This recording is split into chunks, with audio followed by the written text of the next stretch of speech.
Croeso i'r cyflwyniad ar-lein ar gyfer y ddau gwrs ôl-radd mewn addysg, sef cwrs TAR cynradd a chwrs TAR uwchradd.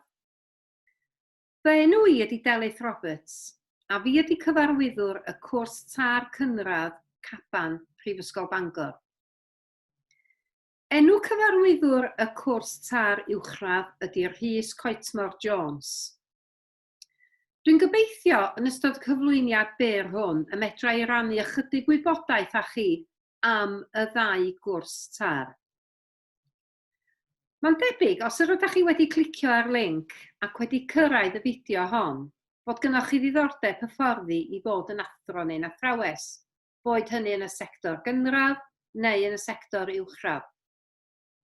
Mae hi'n adeg cyffrous iawn I hyfforddi fod yn athro neu'n athrawes yng Nghymru ar hyn o bryd. Mae yna newidiadau mawr ar droed o ran y cwricwlwm, ac gan fod y ddau gwrs TAR yn gyrsiau newydd, mae yna ystyriaeth wedi bod i'r newidiadau hyn wrth iddyn nhw gael eu strwythuro. Bydd cyfle I chi yn ystod y cyrsiau fagu perthynas agos gydag ysgolion arweiniol. Yn draddodiadol, mae'r Brifysgol wedi cynnig darlithoedd mewn cyrsiau TAR a'r ysgolion wedi cynnig y profiadau ymarferol. Ond mae'r ddau gwrs newydd yn cynnig darlithoedd yn y Brifysgol a hefyd yn yr ysgolion, a hyd at 24 wythnos o brofiad mewn 2 ysgol wahanol yn ystod y cwrs. Er mwyn cael mynediad i'r cwrs, mae'r rhaid I chi feddu ar radd.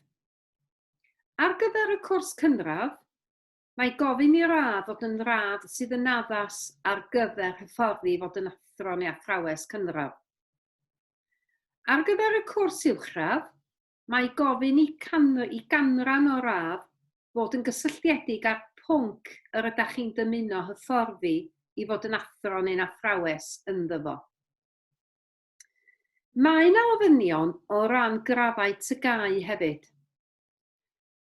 Mae gofyn am radd B mewn mathemateg, gradd B mewn Cymraeg iaith neu Gymraeg llên, os yr ydych chi'n dymuno gweithio mewn ysgolion cyfrwng Cymraeg, neu gradd B mewn Saesneg iaith neu Saesneg llên, os yr ydych chi'n dymuno dilyn y cwrs drwy gyfrwng y Saesneg. Ar gyfer y cwrs cynradd, a ddim yr uwchradd, mae gofyn am EC mewn gwyddoniaeth. Fel arfer, os oes gennych chi gradd EC mewn mathemateg, Cymraeg iaith, Cymraeg llên, neu Saesneg iaith a Saesneg llên, mae cyfle I sefyll prawf cyfwerth cyn cychwyn ar y cwrs, y brifysgol sydd yn trefnu'r rhain. Eleni, oherwydd y sefyllfa Covid-19, mi fydd hi'n bosib yn hytrach sefyll y profion cyfwerth yn ystod y cwrs. Mi fydd disgwyl I chi basio y profion erbyn diwedd y cwrs mwyn derbyn eich statws athro cymwysiedig, neu'r SAC.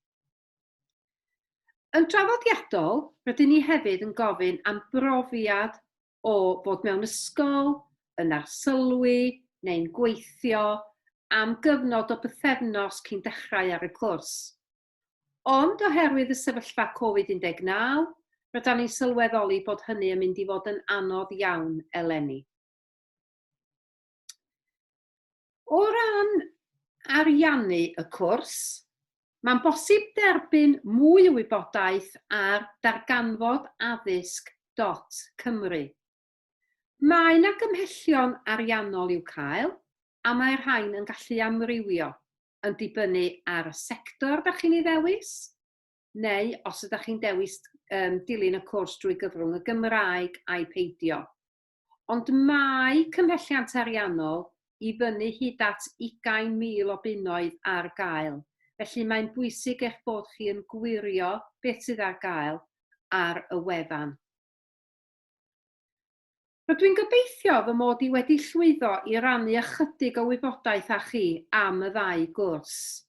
Ac yn mawr obeithio y byddwn ni'n gallu'ch croesawu chi ar unau y cwrs târ cynradd neu'r cwrs târ uwchradd yn yr Hydref eleni.